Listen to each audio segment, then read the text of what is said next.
What's up mga ka-Big Bites?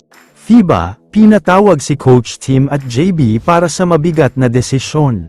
Pero bago ka sana magpatuloy sa panunood ay huwag mong kalimutang mag-subscribe sa aking YouTube channel.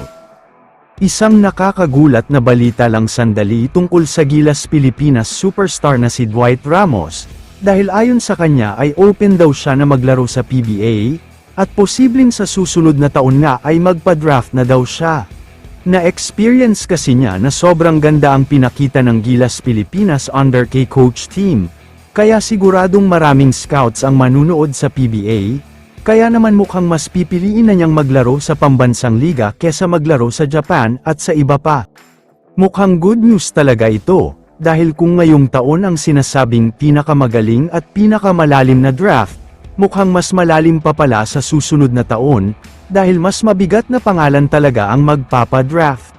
Samantala, lumipat na tayo ngayon sa nakakagulat na balita tungkol sa Gilas Pilipinas, dahil ayon sa multiple sources ay nakatanggap daw ng mensahe ang Gilas coaching staff at players tulad nina Coach Tim at Justin Brownlee.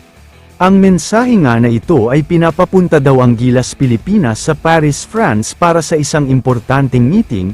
Posibleng ito na siguro ang hinihintay ng mga Gilas fans na disqualification na makukuha ng bansang Brazil.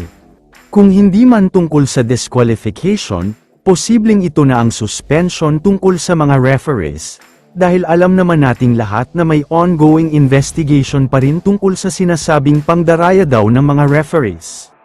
Kaya kung ano man ang maging dahilan ng pagpapatawag ng FIBA official sa Gilas, mukhang dapat pa rin tayong matuwa dahil mukhang nalalapit na talaga ang pagpunta ng Gilas Pilipinas sa inaasam nilang Olympics sa Paris.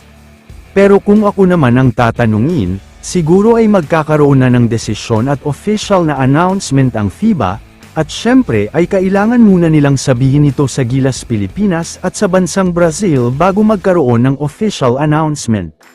Kung matutuloy man ito, talagang sasaya ang milyon-milyong mga Filipino fans at Gilas fans, dahil pangarap talaga ng bansa natin na makapasok sa Olympic, hindi naman ipapahiya ng Gilas ang FIBA kung ibibigay man ang chance sa kanila.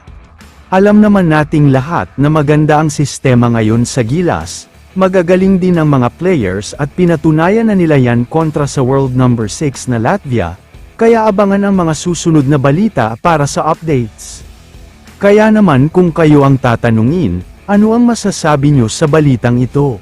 I-comment mo naman ang opinion mo tungkol sa tanong na ito. Dito na muna nagtatapos ang video na ito.